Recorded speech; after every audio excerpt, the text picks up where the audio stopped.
次贷危机爆发，我写好剧本做空 IBX 指数。我承认霸国房地产最近出了点问题，但幸运的是，我们官方及时处理，已经全部解决了自己贷款的损失，最多到5%就封顶。后续我们将释放更大的利好，以保住房价和经济。鲍尔森先生，你刚刚说刺激贷款最多损失5%就封顶，你觉得这段话实现的可能性有多大？这件事是必然的，也就是100%的可能性。如果我告诉你，霸国刺激贷款止损到5%的可能性为0，你会相信吗？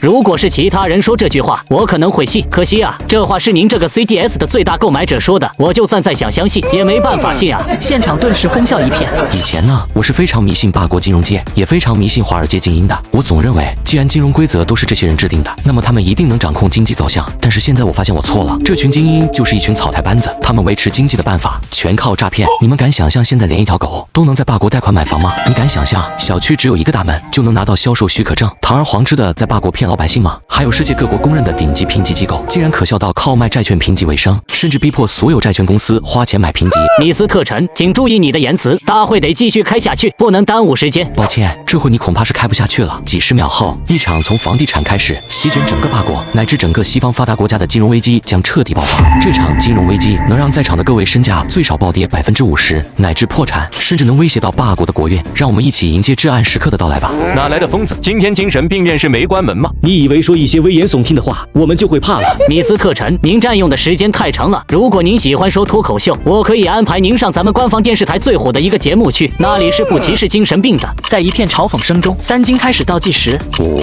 4、3、2、1。下一刻，异变突生，现场的电话铃声此起彼伏，就像是死神的来电一般。boss， 快回来吧！贝尔斯等的2只对冲基金已经破产了，它的股价也在持续下跌中，很有可能跌到退市。老大，咱们智库的分析，贝尔斯等这次很有可能会破产，而且这只是个开始，霸国房地产要完了，次贷危机要来了，别开你的那个什么狗屁会了，快回来想办法应对次贷危机。老板，有人在流媒体上晒出大量有关霸国房地产的负面证据，还声称霸国官方才是最大的骗子，次贷违约率实际已经达到45%了，而且这个数字还在不断攀升。所有接到死神来电的人，全部匆匆离开。各位，麻烦开完会再走好吗？我们的会非常简短，10分钟内就能开完。不会有人回来的，今天很有可能是你未来几年内最开心的一天了。米斯特臣，我跟你无冤无仇吧？我跟你、跟霸国乃至跟基金会都无冤无仇，只是很不巧，我们是竞争关系。鲍尔森先生，你一定晓得，在咱们金融圈子里，天然的利益冲突比杀父之仇还能拉仇恨。我们甚至在今天之前都不认识，可我们已经是天然的对立关系了，不死不休的那种。你慷慨激昂的在这里搞反诈宣传，有意义吗？没意义。金融系统并不愚蠢，他们只在乎利益，并不在乎真假。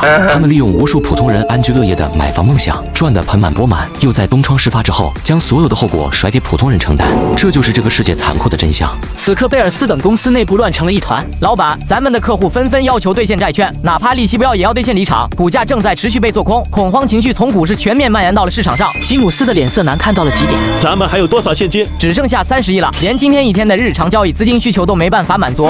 什么 ？boss， 其实之前离职的证券经理劝过您减持 CDO， 并适量购入 CDS 进行风险对冲，可您不相信他，还把他给骂走了，结果就变成了现在这样。我们发行的 CDO 回报率和回报周期是多少？投资周期30天，利率50%到100%，年回报率880%。说实话，这个回报率实在太离谱了，印钞机都没他回报高。马上去找巴联储申请隔夜贷款，先撑过去今天，我来想其他办法。boss， 要是巴联储不给我们申请隔夜贷款，那咱们可能就要破产了。不可能，官方不会让我们破产，他们是不会眼睁睁的看着次贷危机全面爆发的。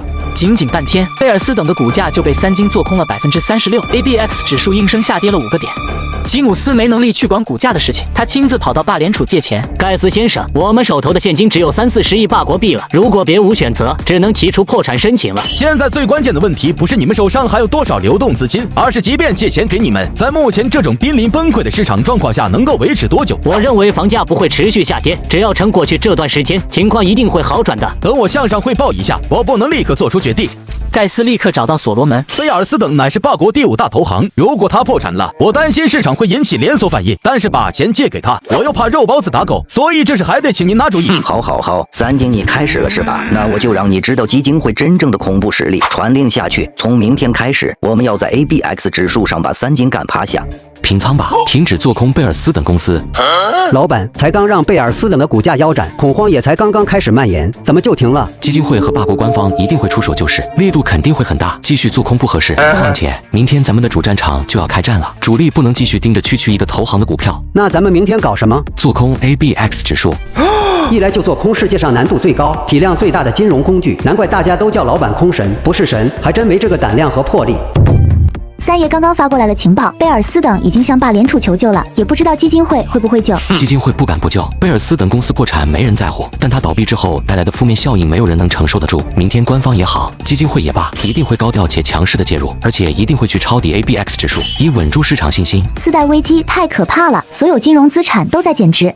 现在贷款人停止放贷，投资人撤回资金，所有金融资产都在贬值。这个时候的最佳策略就是现金为王。等到次贷危机接近尾声，优质资产跌无可跌的时候，拥有大量现金的人就能抄底入场，那才是真正逆天改命的时刻。不知道有多少人能靠着这次危机代替以前的富豪，成为世界的新贵啊！我感觉港城这几年的房价也涨得有点离谱，包括内地也是。不过咱们没有 MBS， 没有 CDO， 也没有 CDS 这样的金融衍生品，是不是就不会发生金融危机了？你要搞清楚这些金融衍生品的本质是什么。这些玩意其实相当于赤壁之战中曹操把战船拼接到一起的铁索，它们并不是危机的核心，只是传递并放大危机的渠道。危机的核心永远是负债。这次次贷危机是霸国居民背负了过高的债务，华尔街的骗子们把债务风险用金融产品扩散到了全世界，而现在只是表现为金融行业的崩盘，真正爆发威力的时刻还没到呢。第5大投行都濒临倒闭了，房价2个月下降了30%，无数人断贷，就这样，居然还没到危机真正爆发的时刻吗？我来问你，排名第1的投行是谁？雷曼兄弟。贝尔斯等时刻降临了，雷曼时刻还会远吗？隔天，新任证券的操盘手们整装待发，距离开盘还有5分钟。